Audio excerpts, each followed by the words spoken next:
Muito bom estar aqui nessa manhã, essa presença de Deus. É bom demais, né, gente? Dá vontade de ficar no louvor até o fim, né? Você estava assim também? Muito bom. A presença de Deus é irresistível. É irresistível, né? Sou a pastora Sheila e vou compartilhar um pouquinho da palavra do Senhor nessa manhã e creio que vai ser uma bênção. A gente vai conversar um pouquinho a respeito do livro de Filipenses, carta aos Filipenses. A gente vai correr por ele ali. Então, se você quiser ir abrindo, se localizando aí, vamos fazer uma oração para a gente preparar o nosso coração para aquilo que o Senhor tem para nós nessa manhã. Quem quer mais de Deus nessa manhã? Quem quer mais do Senhor, experimentar mais dele na sua vida, ser tocado profundamente, transformado de forma irreversível? Amém. Amém, Senhor. Nos colocamos diante da tua presença nessa manhã, continuamos na tua presença nessa manhã. Oh, Senhor, em nome de Jesus, Pai, vem com teu poder sobre as nossas vidas. Quebra toda resistência, todo sofisma, todo engano. Que a tua palavra nos liberte, que a tua palavra nos instrua na verdade. Que nós sejamos transformados nessa manhã, que possamos nos parecer mais contigo, o autor e consumador da nossa fé, aquele que é digno de receber a nossa vida derramada no altar. Só tu és digno, Senhor, só tu és digno. Tu és lindo, Jesus. Tu és lindo. Tu és o amado das nossas almas. Tu és o desejado das nações. Tu és o Rei soberano. Nós te adoramos, Jesus. Que o Senhor seja entronizado nos nossos corações nessa manhã.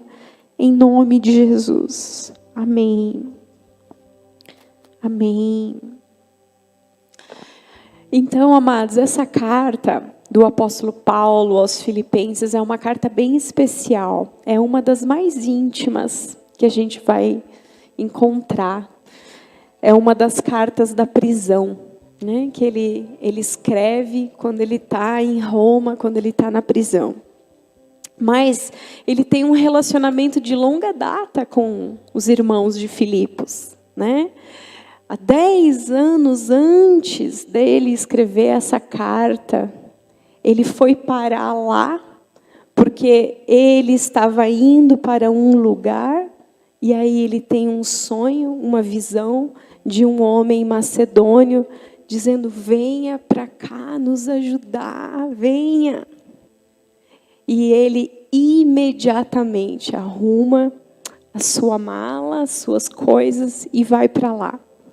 E quando ele chega naquele lugar, Filipos era uma cidade orgulhosamente romana, porque ali quem nascia ali tinha o orgulho, porque era uma colônia romana, então você tinha o direito de ser um cidadão romano, você tinha muitos privilégios, inclusive você poderia se abster de vários tipos de impostos.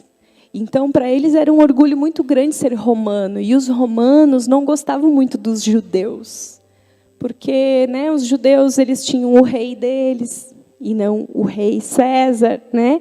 Eles tinham a forma de viver deles muito diferente. Então, quando Paulo chega naquele lugar, ele não encontra nenhuma sinagoga naquela cidade. Não tinha sinagoga em Filipos. Então, ele vai para o rio, para a beira do rio, e falou, vamos lá para a beira do rio, talvez encontrar um lugar para orar.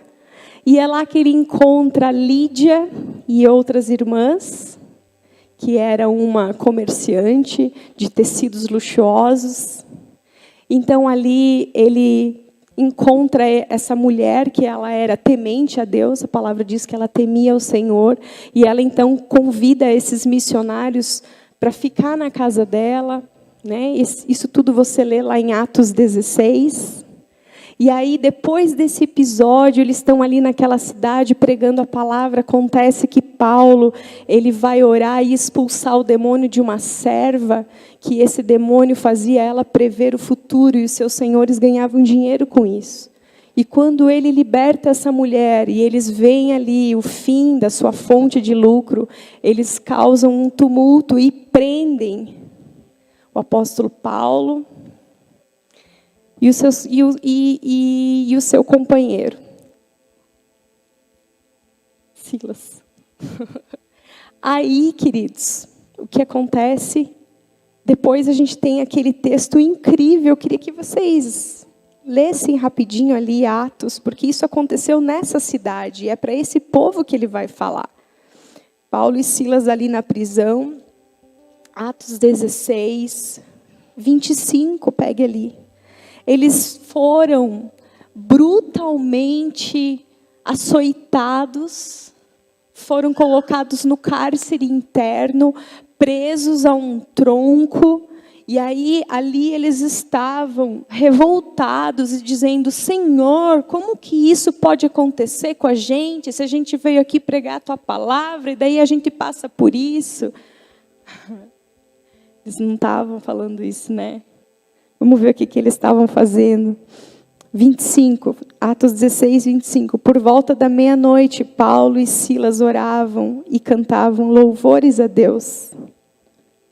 Oravam e cantavam louvores a Deus.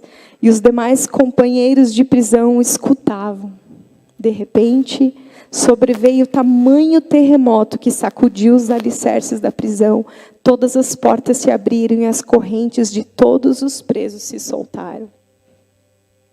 Isso aconteceu ali em Filipos. Então, essa é a história dessa igreja. Essa igreja nasceu assim, né? Depois, se você continuar lendo, você vai ver que o carcereiro, ele se converte, a família dele se converte. E esses são os primeiros irmãos que fizeram o trilho naquela cidade. Né? Foram os primeiros. Esse é o povo querido daquela cidade, para quem ele está escrevendo. E aí, amados, 10 anos se passaram e o apóstolo Paulo está preso.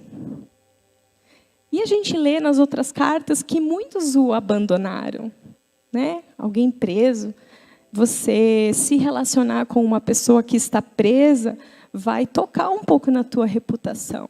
O que vão dizer para mim, de mim, se souberem que eu sou amigo daquele que está preso? Então, muitos o abandonaram. Mas não a igreja de Filipos. A igreja de Filipos continuou sustentando o apóstolo Paulo desde o começo. Para onde ele ia, eles mandavam recursos para ele. Eles sustentavam a obra dele. Você vai ver isso no livro de Filipenses, dizendo que vocês estavam comigo desde o início. Então, há muito coração nessa carta. Amém? Estamos todos contextualizados, né? Então, amados, você pense agora o coração e a situação desse homem que passou anos viajando. Era um homem muito ativo, um homem muito de gente, né? De pessoas, estando o tempo todo com pessoas, ministrando pessoas, ensinando pessoas, exortando pessoas, orando por pessoas. De repente, ele está preso. Ele está confinado. Ele perdeu a sua liberdade de ir e vir. Ele está lá numa casa alugada e ele não pode sair de lá. Daí a gente pensa, de certo, vai ser uma carta bem triste, né? Você vai encontrar nessa carta de 4 capítulos, 16 vezes expressões ligadas a alegrar-se. Tamanha era a vida de Cristo em Paulo. Você vai encontrar aqui nessa carta a expressão, tudo posso naquele que me fortalece. Imagina, queridos, nós também fomos todos surpreendidos, né, por essa pandemia mundial que mexeu com as nossas rotinas, nos forçou por um tempo ao isolamento, né? Todo mundo precisou se adaptar. E dentro dessas circunstâncias, algumas pessoas, muitas pessoas, sofreram muito com esse distanciamento de familiares, de amigos, de igreja. É verdade que alguns aproveitaram como desculpa, porque já queriam se isolar e se afastar, e aproveitaram, infelizmente, houve também. Mas muitos sofreram. E estava ouvindo uma palavra de uma pastora que ela estava pregando na nossa igreja lá nos Estados Unidos.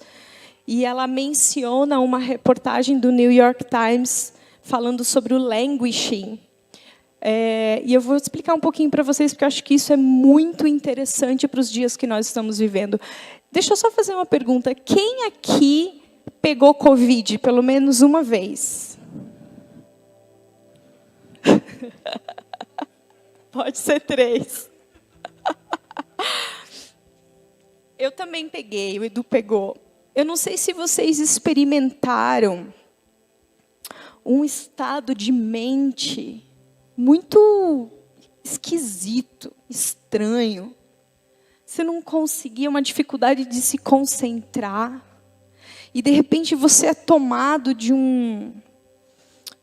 uma coisa que parece que você fica meio assim, estátua, você fica olhando para o nada, você fica meio apático, você não está triste, mas você também não está feliz, né? Você está meio se sentindo estagnado, uma coisa esquisita, uma coisa, né? Uma apatia, uma coisa muito esquisita. E isso é real. E nesse documento que ela leu a respeito desse psiquiatra, ele descreve isso, que a gente enfrentou isso mesmo. Como mundo, nós enfrentamos esse estado de mente, essa letargia, esse sentimento de vazio. É uma coisa muito doida. E que nós precisamos agora reagir a isso. Porque a próxima geração depende da nossa reação. Então, nós não podemos nos acomodar. É real, não é invenção da sua cabeça. Nós realmente enfrentamos isso, é verdade. Mas eu creio que hoje o Senhor está nos chamando para nós irmos para fora desse estado de letargia. Porque foram 2 anos que parece que a gente ficou de molho. Mas eu creio que esse ano o Senhor tem algo muito grande para nós. Algo muito poderoso. O Senhor tem e nós precisamos tomar posse e nos posicionar para que o Senhor faça isso através de nós. Então, nós vamos precisar reagir. Amém? E eu creio que essa carta vai nos ajudar muito nisso também. Então, eu quero ler ali Filipenses 1, 20 a 21, onde a gente vai encontrar ali o desejo do coração do apóstolo Paulo. Filipenses 1, 20 e 21. Quem achou, grita amém. Oh, glória! Então, ele diz assim: minha ardente expectativa e esperança é que em nada serei envergonhado. Isso é um prisioneiro falando, sabe? Mas que com toda a ousadia, como sempre, também agora, Cristo será engrandecido no meu corpo, quer pela vida, quer pela morte. Porque para mim o viver é Cristo e o morrer é lucro. Que declaração, amados. Que declaração. Para mim, o viver é Cristo e o morrer é lucro. E a esperança dele é que o Senhor fosse engrandecido no corpo dele. Seja na prisão, seja fora da prisão, seja na vida, seja na morte, seja com Covid, seja sem Covid, seja na fartura, seja na privação. E hoje eu creio que o Senhor, Ele está nos chamando para uma profunda reflexão. Será que o nosso viver tem sido Cristo? Ele tem realmente vivido através de nós? Quando as pessoas nos observam enfrentando as diversas circunstâncias da vida que se apresentam para nós, elas olham para nós e elas enxergam Cristo.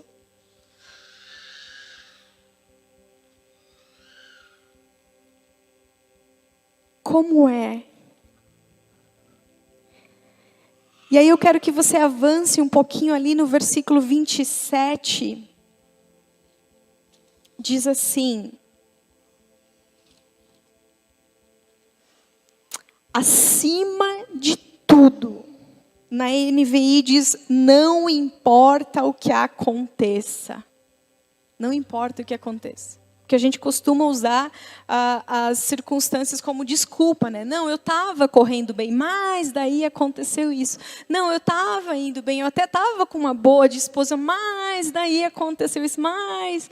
E aqui diz, olha, acima de tudo, não importa o que aconteça, vivam de modo digno do Evangelho de Cristo.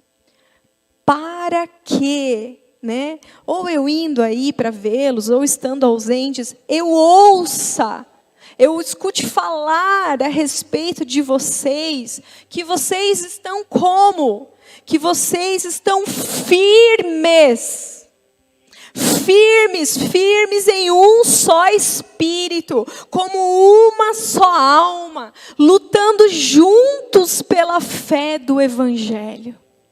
Firmes. Não inconstantes, não uma hora sim, outra hora não sei. Uma hora a gente está animado, outra hora a gente não sabe se vai.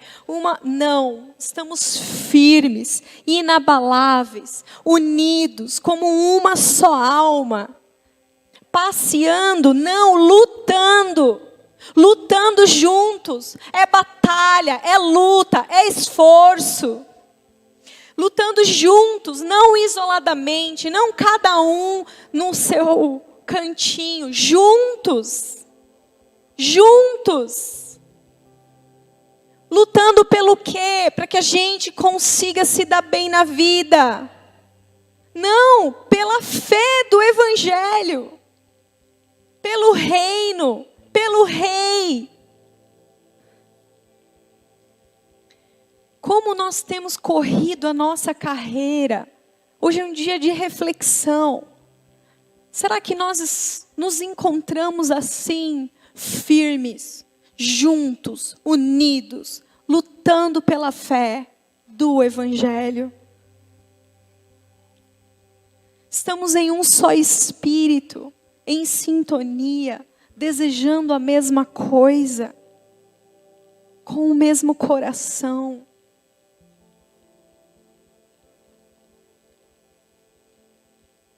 Capítulo 2, versículos de 1 a 4. Aqui ele novamente vai chamá-los para uma autoanálise. E aí ele vai dar alguns exemplos dos frutos que se esperam. E se nós não estamos tendo esses frutos, demonstrando esses frutos, nós precisamos rever a forma como nós temos vivido. Porque ele diz assim, portanto... Deixa eu voltar no capítulo 1, versículo 29, diz assim, que ele fala para nós lutarmos juntos pela fé do Evangelho, no 27, e o 29 diz assim, porque vocês receberam a graça de sofrer por Cristo e não somente de crer nele. A graça de sofrer por Cristo e não somente de crer nele. Agora o 2, 1 ao 4. Portanto, então, ó condicional aqui, ó condição, se existe alguma exortação em Cristo, né? Ele está falando, ó, se por nós estarmos em Cristo, existe alguma exortação, alguma consolação de amor, alguma comunhão do Espírito, se há profundo afeto e sentimento de compaixão, então completem a minha alegria. Como? Como que poderiam completar a alegria do apóstolo Paulo? Tendo o mesmo modo de pensar. Repita comigo, modo de pensar. O mesmo modo de pensar, tendo o mesmo amor e sendo unidos de alma e mente. Parece impossível, né, queridos? Parece impossível todo mundo ter o mesmo modo de pensar. Mas se nós nos lembrarmos que a palavra diz que nós precisamos ser renovados e sermos transformados pela renovação da nossa mente, porque nós precisamos ter a mente de Cristo, aí nós entendemos como que nós podemos ter o mesmo modo de pensar, todos, porque nós precisamos ter o modo de pensar de Cristo. O que Cristo faria nas circunstâncias? O que Cristo fez em tantas circunstâncias?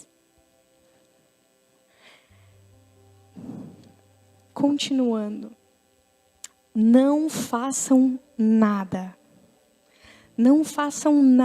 por interesse pessoal ou vaidade, mas por humildade, cada um considerando os outros superiores a si mesmo, não tendo em vista somente os seus próprios interesses, mas também os dos outros. Ah, queridos, que desafiador, né? Há sempre uma tentação para a gente agir como os adversários de Paulo, que no capítulo 1, 17, ele vai falar deles dizendo assim, aqueles, porém, pregam a Cristo por interesse pessoal, não de forma sincera. E aí há sempre uma tentação da gente agir dentro de um espírito de partidarismo. Buscando superar os outros em ideias, em habilidades. Mas como que a gente consegue combater essa vaidade? Com a humildade. Com a humildade. Eu fui procurar nos dicionários, o que é vaidade, né? E aí diz assim, qualidade do que é vão, vazio, firmado sobre a aparência ilusória. E o outro significado diz assim, que é uma valorização que você atribui a você mesmo, a própria aparência ou a qualidades físicas e intelectuais. E por que você fica atribuindo, falando das suas próprias qualidades? Porque ela é fundamentada no desejo de que essas qualidades sejam reconhecidas e admiradas pelos outros. Vaidade. E aqui o apóstolo Paulo está falando, não façam nada por interesse pessoal ou vaidade, mas por humildade, cada um considerando os outros superiores a si mesmos. Não tendo em vista os próprios interesses, mas também os dos outros. Sabe como você se preocupa, se esforça tanto pelos seus próprios interesses, é para você ter a mesma atitude com o interesse dos outros. E aí, a gente precisa pensar como que é isso na prática. Às vezes a gente pensa nisso com atitudes grandiosas, mas às vezes a gente ainda está pecando em coisas tão pequenas. Você pensa, se a gente está numa reunião e vai ter uma refeição, você vai pensar no interesse do próximo ou você vai correr, fazer a tua montanha do teu prato sem pensar se alguém vai comer depois, se vai sobrar para alguém, você vai garantir o teu? É uma coisa tão simples, né? Mas é disso que ele está falando. Você vai correr, pegar o melhor lugar, ou você tem uma preocupação de olhar, mais ou menos contar às pessoas, será que tem assento para todo mundo? A gente precisa buscar cadeira. Né? Você senta numa reunião e você só pensa no que você quer falar, ou você também está ali para ouvir, com uma escuta ativa, realmente prestando atenção e querendo saber o que está no coração do outro. Você só quer dar a sua opinião. Isso fala de nós valorizarmos o interesse dos outros. Né? É desafiador, mas de algum ponto a gente precisa começar. Amém? De algum ponto a gente precisa.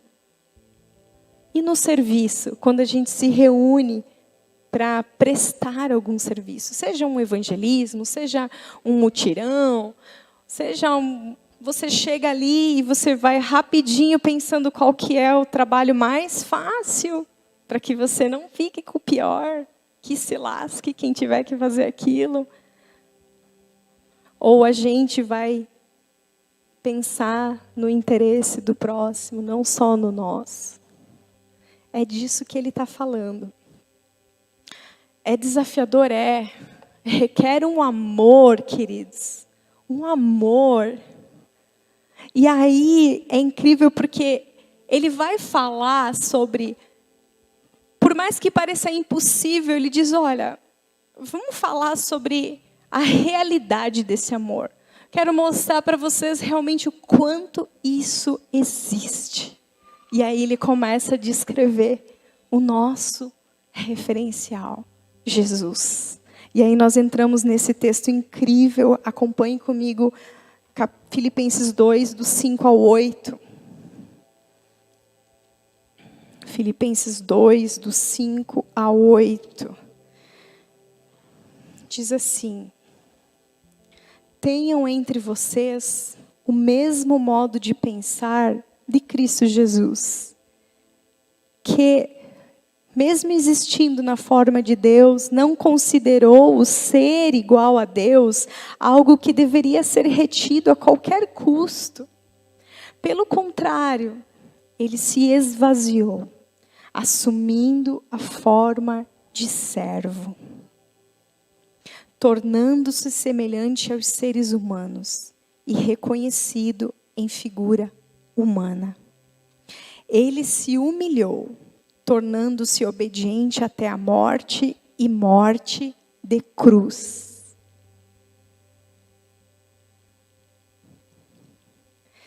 Romanos 15, 3 diz que Cristo não agradou a si mesmo. Ele decidiu se humilhar e ser obediente. E sabe, queridos, ele foi obediente em tudo. E a sua morte ainda, que aqui diz, né, faz a questão, o texto faz questão de frisar, e morte de cruz. Por quê? Porque a cruz, ela não era simplesmente uma forma de execução romana.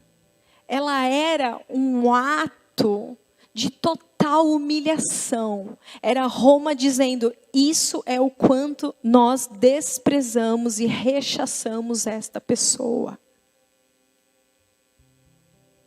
A cruz, ela foi o oposto direto da sublimidade de Cristo no seu trono no céu. E ele não se preocupou que ele tinha todos os atributos divinos, porque quando a palavra fala ali que ele tinha a forma de Deus, essa palavra no original forma quer dizer a mesma natureza exata. Ele tinha a natureza exata de Deus. E ele não abriu mão da sua natureza divina.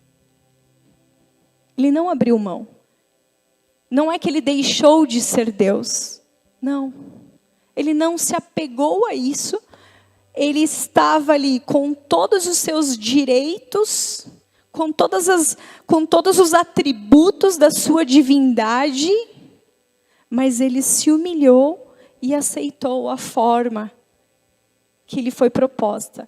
Nascer um bebê judeu numa manjedoura fedida com o destino de ir para uma cruz. Porque ele não agradou a si mesmo. Mas nós sempre queremos ser agradados.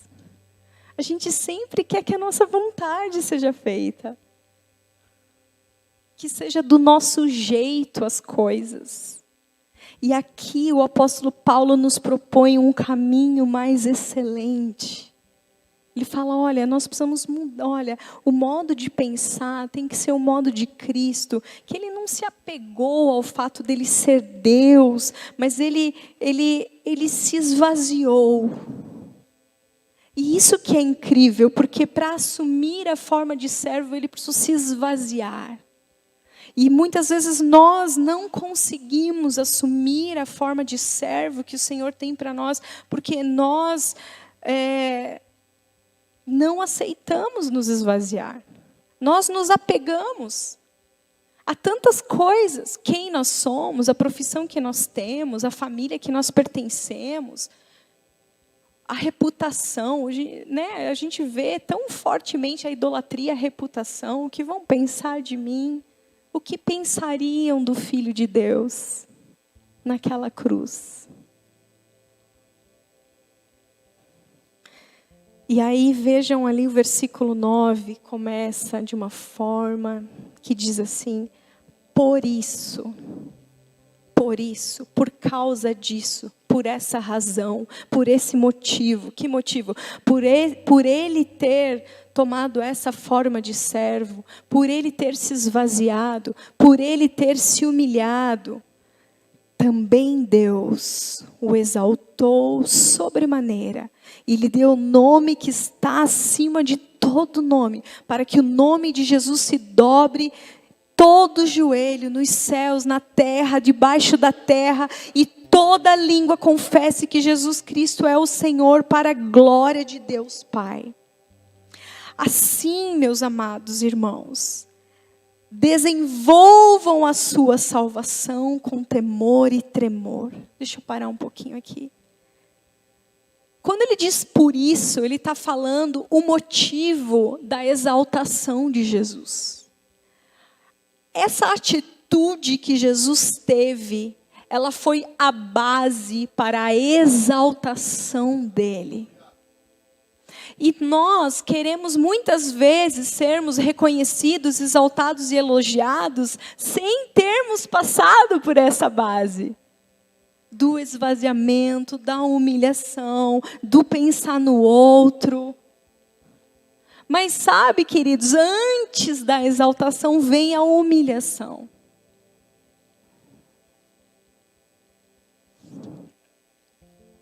Assim, meus amados irmãos, desenvolvam, ali está no capítulo 12, no versículo 12, a salvação, a sua salvação com temor e tremor, porque Deus é quem efetua em vocês tanto o querer como o realizar, segundo a sua boa vontade. Façam tudo sem murmurações, sem discussões, para que sejam irrepreensíveis e puros, filhos de Deus, inculpáveis no meio de uma geração pervertida e corrupta, na qual vocês brilham como luzeiros, como estrelas no mundo, preservando a palavra da vida. O mundo está na escuridão, perdido em perversão, mas os filhos brilham como estrelas. Você consegue imaginar esta visão do céu, dos anjos, o mundo envolto numa névoa escura, perversão, maldade, ruindade, egoísmo, e de repente, luzeiros em todos os lugares, os filhos de Deus brilhando a luz, retendo a palavra da vida. Que coisa mais linda isso, queridos. O apóstolo Paulo fala sobre desenvolver a salvação. Sabe, amados, a maturidade cristã, ela não vem por revelações místicas ou originais, né? Tem tanta gente que busca, nunca vi aquele texto dessa forma, meu Deus, que coisa incrível, que revelação. A gente deveria se preocupar mais em colocar em prática aquela coisa simples que a gente já sabe. Aquilo que não precisa de revelação, porque está muito claro. Coloque o interesse dos outros junto com os teus. Não pense só em você. Considere os outros superiores. Não precisa de revelação para isso, amados. A gente não precisa buscar no original.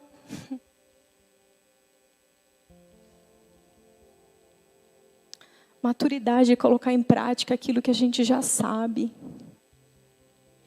E aquilo que a gente não consegue, a gente não se conformar. Não se conformar. Desenvolvam a salvação. Quer dizer, exige esforço. E aí então, seguindo a carta, você vai ver que tem um alerta. Um alerta. Está lá no capítulo Filipenses 3, versículo 2. Cuidado com os cães, cuidado com os maus obreiros, os falsos obreiros. O que é falso? Aquilo que parece verdadeiro, mas não é. E os judaizantes sempre perseguiram o apóstolo Paulo. Os religiosos sempre perseguiram ele. Porque se você não consegue ser genuíno, você vai tentar usar uma aparência de ser verdade. E esses religiosos, que eles tinham muito aparência, mas lhe faltava o coração íntegro, a motivação, eles sempre perseguiram o apóstolo Paulo. Então, por onde ele ia, eles o perseguiam, e por onde ele passava e fundava as igrejas, eles iam nas igrejas e queriam judaizar. O que é isso? Eles queriam diminuir o poder de Cristo na vida daquelas pessoas, dizendo que o importante é que eles mantivessem as leis judaicas, as cerimônias, as datas festivas e a circuncisão. Porque aí, se você fizer essas coisas, você está com Deus. E hoje não é diferente. O que tem de igreja dizendo, olha, só faça isso, isso, isso, e você está com Deus. A tua motivação, se você está em pecado, se não está, não, só apareça lá, sirva na tua escala, dê o teu dízimo e Então ele está falando cuidado. E o mesmo alerta ele traz para os irmãos de Gálatas. E eu separei uns versículos porque a gente fala pouco sobre isso. A gente, a gente quer ser ético, a gente quer cuidar, não falar mal. Mas às vezes a gente esquece de falar e alertar os irmãos que ainda existe os maus obreiros, ainda existe os falsos. E está cheio, irmãos. E Gálatas 1, 6 e 7, ele diz assim, eu estou muito surpreso em ver que vocês estão passando tão depressa daquele que os chamou na graça de Cristo para outro evangelho, o qual na verdade não é outro. Porém, há alguns que estão perturbando vocês e querem perverter o evangelho de Cristo. Gálatas 4, 16, 17. Será que por dizer a verdade eu me tornei inimigo de vocês? Esses que se mostram tão zelosos em relação a vocês não estão sendo sinceros. O que eles querem é afastar vocês de mim para que vocês se interessem por eles. Esses que se mostram tão zelosos em relação a vocês não estão sendo sinceros. Amados, como tem bajuladores falsos. Bajuladores. Aí vem aqui que a gente vai te honrar. Não estão valorizando você. O que eles querem é afastar vocês de mim para que vocês se interessem por eles. Ó Gálatas insensatos, quem foi que os enfeitiçou? Não foi diante dos olhos de vocês que Jesus Cristo foi exposto como crucificado? Quero apenas saber isso. Vocês receberam o Espírito pelas obras da lei ou pela pregação da fé? Será que vocês são tão insensatos que, tendo começado no Espírito, agora querem se aperfeiçoar na carne? Será que vocês sofreram tantas coisas em vão? Se é que na verdade foram em vão. Gálatas 3, de 1 a 4. O que foi começado no Espírito vai ser terminado na carne. Começamos bem, reconhecemos o sacrifício de Jesus, viemos até o altar, nos arrependemos. Depois fomos amolecendo. E de repente aquilo que era para ser tão sério para nós, a gente já não dá muita bola. E aí a gente não consegue viver porque nos falta a vida de Cristo em nós. E aí a gente começa a querer continuar na carne, não tem como acontecer.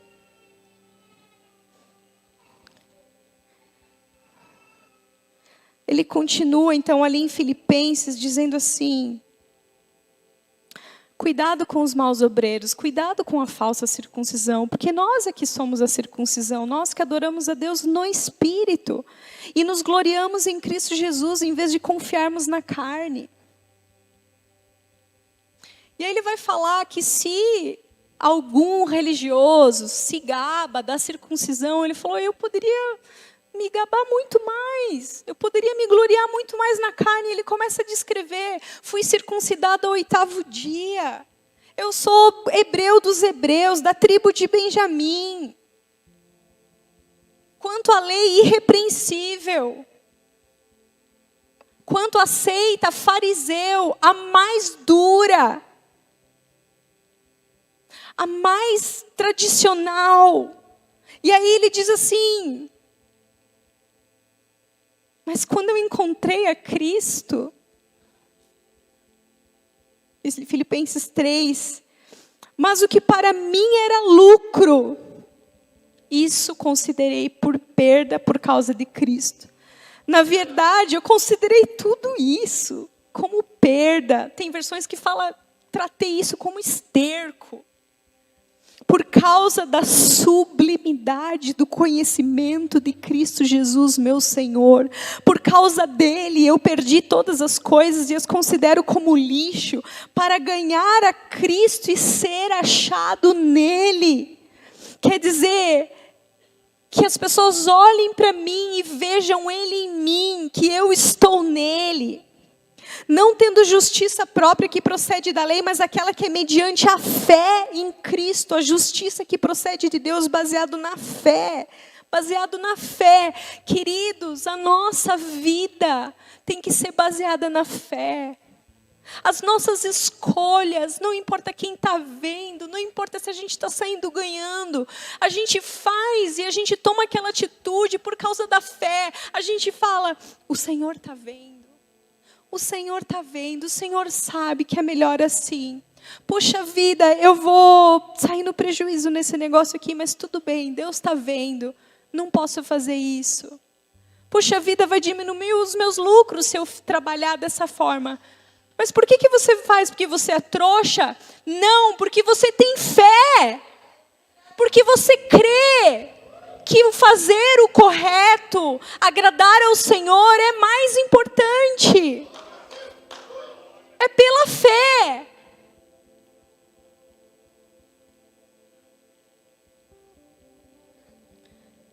Filipenses 3, 10 e 11. O que eu quero é conhecer Cristo e o poder da sua ressurreição, tomar parte nos seus sofrimentos e me tornar como Ele na sua morte, para que de algum modo alcançar a ressurreição dentre os mortos. É isso que nós precisamos desejar. Eu quero ser como Cristo, quero ser como Cristo até a morte, para que de alguma forma, naquele grande dia, eu possa ser ressuscitado e morar com Ele eternamente. Sabe, amados, quanto mais nós experimentamos Jesus, mais profunda se torna a nossa vida cristã. Quanto menos nós experimentamos Jesus, mais superficial e religiosa é a nossa vida.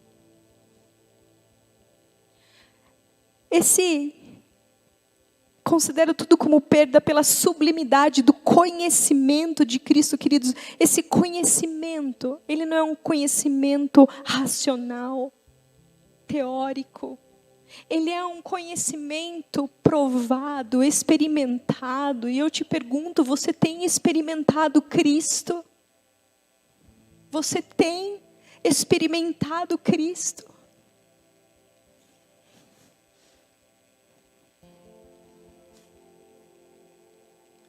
Às vezes, parece que a gente mudou, né, o grande mandamento, que é amar a Deus sobre todas as coisas e o próximo como a nós mesmos. Parece que a gente mudou para amar a mim sobre todas as coisas e que Deus também me ame como eu me amo.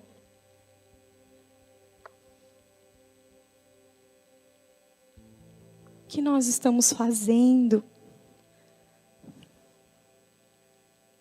Amar a Deus sobre todas as coisas. No princípio, Deus, né? Como o Henri falou, no princípio, Deus. E depois é o próximo. E depois é o próximo, sabe, amados?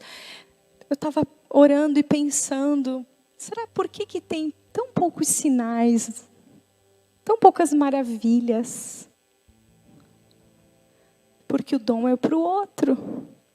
Porque a gente busca não para a gente, para o outro.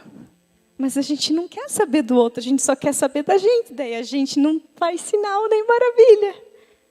Porque a gente não quer que o outro receba, a gente quer que a gente receba. E daí o dom não tem serventia. Porque ele não é para nós, ele é para o outro.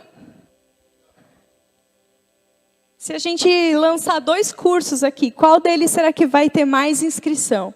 Se a gente lançar um curso, descubra os seus dons, as suas habilidades e atinja o seu maior potencial. E se a gente lançar um, conheça Jesus? Quantas inscrições nós vamos ter?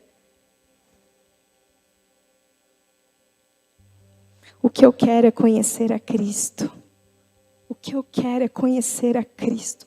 Sabe, queridos, a gente fala tanto aqui sobre o devocional, sobre a leitura bíblica, sobre o tempo de oração. Não é para virar um rito religioso, é para conhecer a Cristo. É para conhecer a Cristo. Como você vai conhecê-lo se você não passar tempo com Ele? Com a palavra dEle. Ele, que é a imagem do Deus invisível. Ele. Palavra aqui, ó. É difícil isso que eu estou falando? É difícil. Viver assim não é fácil. E como que nós vamos conseguir? Com Ele vivendo em nós. Eu aprendendo na sua palavra, diante dessas situações eu preciso me comportar assim. O Senhor espera que eu faça isso. O Senhor espera que eu perdoe. O Senhor espera que eu não guarde rancor. O Senhor espera que eu não tenha um coração amargurado. O Senhor espera que eu não murmure. O Senhor espera que da minha boca saiam bênçãos e agrade aqueles que estão ouvindo. Conhecendo a Cristo. Os nossos grupos de em casa voltaram essa semana. Quem está feliz? E sabe, amados, a comunhão íntima em um grupo pequeno, ela é plano de Deus para nós desenvolvermos a nossa salvação. E progredirmos para a vocação a que fomos chamados. Não participe por participar. Não vá por ir. Seja intencional. Não vá para receber, vá para dar. Dar é melhor que receber. Se encha de Deus e pensa, tomara que nessa reunião eu possa abençoar alguém, que eu ore e ele seja curado, que eu possa dar um conselho sábio para aquele que está precisando ouvir uma palavra.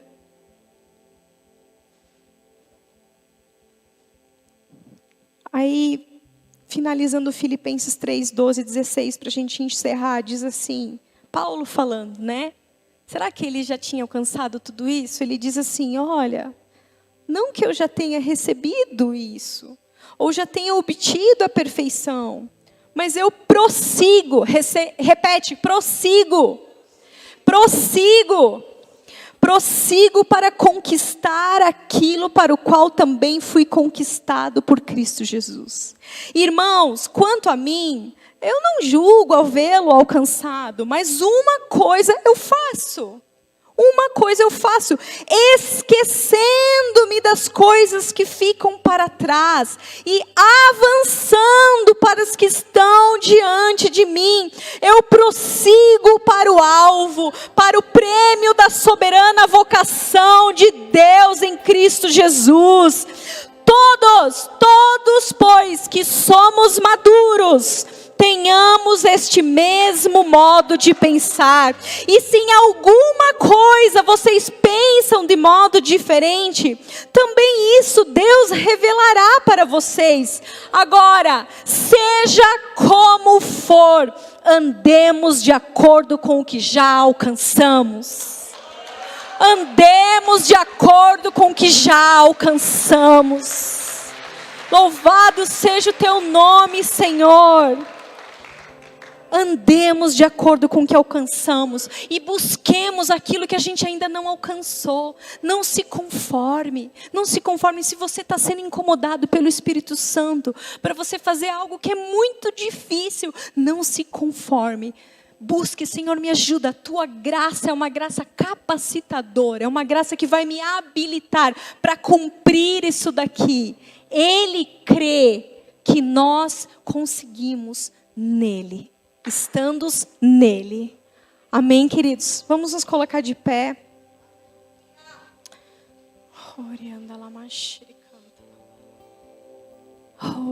É uma noite de reflexão, uma manhã. É uma manhã de esvaziamento. É uma manhã de humilhação. É uma manhã para nós prosseguirmos. Para nós nos firmarmos naquilo que nós já alcançamos. Não há como voltar atrás. Não há para onde voltar. Só há para onde prosseguirmos. Para onde prosseguirmos. Amém, Senhor. Obrigada, Pai, pela Tua palavra nessa manhã. Obrigada, Senhor, pelo Teu Espírito. Obrigada, Jesus, pela vida que o Senhor teve, que foi exemplo em tudo. Obrigada, Jesus, pela Sua atitude de esvaziamento, de auto-humilhação, porque o Senhor não pensou em si, o Senhor pensou em nós. O Senhor pensou em nós. Não somos dignos da sua morte, não somos dignos do seu sofrimento, o sofrimento do santo. Mas, Senhor, nós reconhecemos e te agradecemos. E nos colocamos diante de ti, dizendo, faz também em nós. Queremos que o Senhor viva através de nós. Queremos brilhar como luzeiros no meio de um mundo em trevas. Queremos que o Senhor olhe para nós e que o Senhor se agrade. Queremos receber do Senhor a graça capacitadora conforme nós caminhamos e te conhecemos e te experimentamos e te desejamos cada vez mais. Ajuda-nos, Senhor, a honrar o teu santo nome, até que o Senhor volte, em nome de Jesus. Amém. Amém.